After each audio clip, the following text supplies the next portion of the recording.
श्री गणेशाय नमः। प्रिय बंधुओं, आज का हमारा विषय है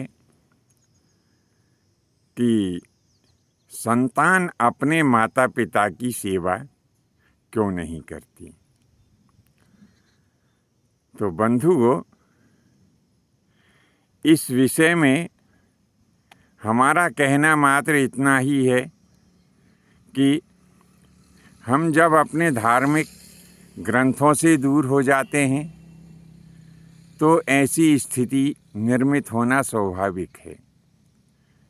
बच्चा जब माँ की गोद में होता है तब तो वो अबोध होता है, और जैसे ही वह माँ की गोद से उतर कर और पाठशाला जाने लगता है तो सभी माता पिता अपने बच्चे को एक ही शिक्षा देते हैं, बेटा बड़े होके पैसा कमाओ।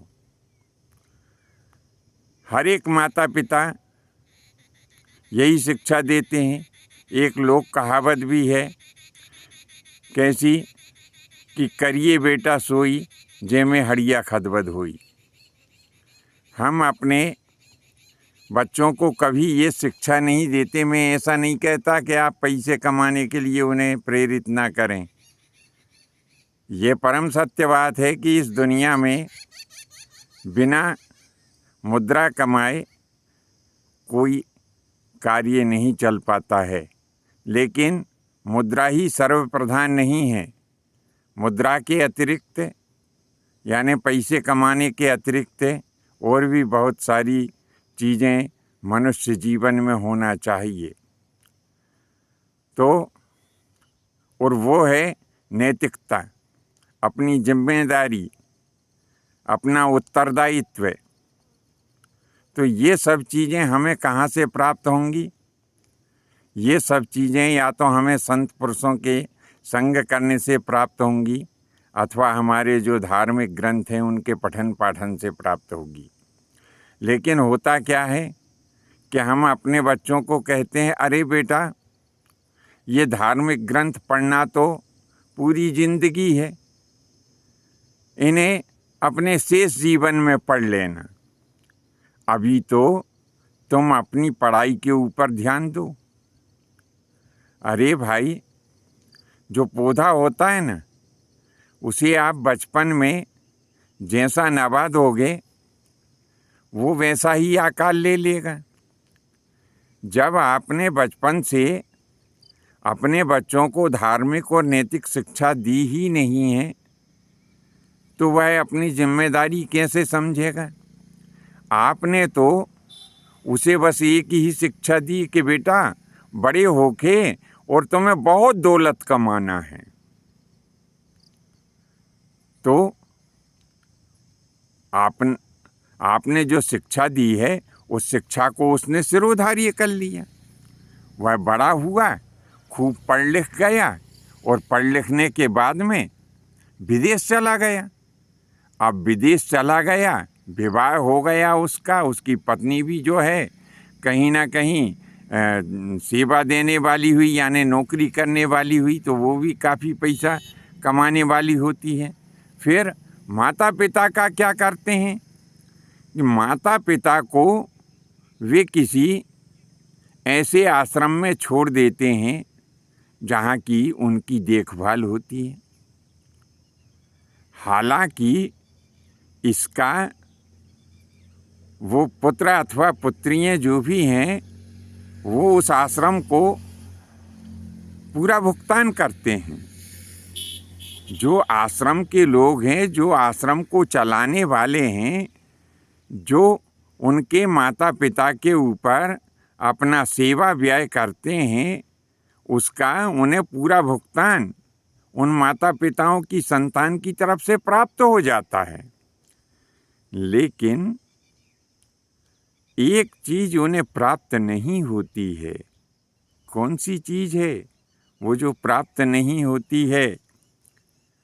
माता पिता जब बूढ़े हो जाते हैं, जब उन्हें अपनी संतान के प्यार की आवश्यकता होती है, वो प्यार उन्हें प्राप्त नहीं होता है। विचार करिए कि जिस माता ने जिस पुत्र अथवा पुत्री को 9 महीने अपने पेट में धारण किया, पाल पोस के बड़ा किया, जिस पिता ने भूखा रहकर प्यासा रहकर अपने मालिक की दुत्कार सुनकर अपने बच्चों के भविष्य का निर्माण किया, उन्हीं माता पिता को वो संतान वृद्धाश्रम में छोड़ देते हैं। तो इसमें गलती किसकी है? इसमें संतान की गलती कम है, माता पिता की ही गलती में अधिक मानता हूँ। क्यों? वो इसलिए कि जब बालक छोटा था उस समय हमने अपने उस बालक से कभी ये नहीं कहा कि बेटा आज जरा थोड़ा सा रामचरितमानस खोल करके और हमें सुनाओ तो सही। रामचरितमानस के साथ साथ और भी बहुत सारे धार्मिक ग्रंथ ऐसे हैं जो हमें ये शिक्षा देते हैं कि हमें समाज में कैसे जीना चाहिए। एक पिता के अपने पुत्र के प्रति क्या कर्तव्य है, एक माता के अपने संतान के प्रति क्या कर्तव्य है, एक पुत्र अथवा पुत्री के अपने माता पिता के क्या कर्तव्य है, एक भाई को अपने दूसरे भाई के साथ में, एक बहन को अपने भाई के साथ में कैसा व्यवहार करना चाहिए।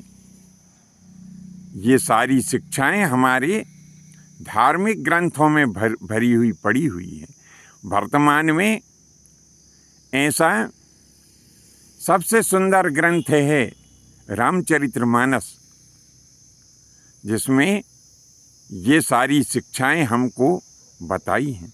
अब हमने कभी रामचरितमानस का पाठ तो कराया नहीं, और फिर हम सोचें कि हमारा पुत्र आकर के हमें प्रातःकाल दंडवत कर ले, हमारी आज्ञा को माने।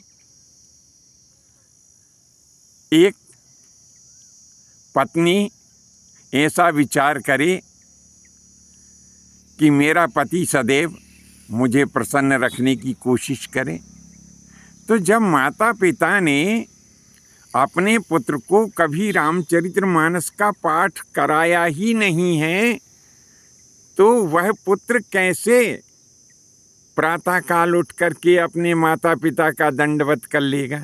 नहीं करेगा ना, क्योंकि तुमने तो उसे ये सिखाया कि बस बेटा स्कूल जाओ, कॉलेज जाओ, डिग्रियां प्राप्त करो और खूब पैसा कमाओ। तो उसने तो पैसे के ऊपर ध्यान दिया, उसने नैतिक शिक्षा की तरफ ध्यान ही नहीं दिया। तो जब तक कि हम अपनी संतान को, मैं ये नहीं कहता कि आप रामचरितमानस का ही पाठ कराओ, जिस ग्रंथ के ऊपर भी आपको भरोसा हो आप उस ग्रंथ का पाठ कराएं। मैं रामचरितमानस का विशेष तौर से इसलिए कह रहा हूं कि ये सरल और सुबोध भाषा में है, सबकी समझ में आ जाता है। तो हमें प्रत्येक परिवार में प्रतिदिन और सुबह या शाम ना बन सके तो कम से कम एक ही समय दिन में 5, 7, 9 अथवा 11 दोहे तक इसका जब आप पाठ कराएंगे तो इसका निश्चित रूप से आपकी संतान के ऊपर असर पड़ेगा। और जब संतान के ऊपर इसका असर पड़ेगा तो आपका परिवार एक बेहद आदर्श परिवार होगा। आपको वे सब सुख प्राप्त होंगे जो आप अपनी संतान से चाहते हैं। एक भाई अपने भाई से यदि भ्रात सुख चाहता है तो सब भाई मिलकर के रामचरितमानस का पाठ करें तो उनको ये समझ में आ जाएगा कि एक भाई का दूसरे भाई के प्रति क्या उत्तरदायित्व है। इसी प्रकार से पति को समझ में आ जाएगा कि एक आदर्श पति कैसा होना चाहिए। पत्नी को समझ में आ जाएगा कि मुझे अपने पति के साथ और अपने सास ससुर के साथ में कैसा व्यवहार करना चाहिए। बंधुओं, मेरा आप सबसे हाथ जोड़कर ये निवेदन है कि आप अपने बच्चों को वे सब शिक्षाएं तो दिलाएं जो ग्रस्त जीवन में द्रव्य उपार्जन में सहायक हों, लेकिन साथ साथ आप उनको नैतिक शिक्षा भी दीजिए। जब आप नैतिक शिक्षा देंगे तो उस नैतिक शिक्षा के कारण आपका जो बुढ़ापा है वह आनंद के साथ में कटेगा। यदि प्रस्तुत विषय वस्तु आपको अच्छी लगी हो तो इसे अपने इष्ट मित्रों में शेयर भी करें, और यदि आप हमारे चैनल की मदद करना चाहते हैं तो सुपर थैंक्स में जाकर के इसकी सदस्यता लेकर के और चैनल की मदद करें, ताकि आपको ऐसे और दूसरे महत्वपूर्ण भाग प्राप्त होते रहें। आज के लिए बस इतना ही। शेष अगले भाग में नए विषय के साथ उपस्थित होंगे। आज्ञा दीजिए। धन्यवाद। जय माता की, जय परशुराम जी की।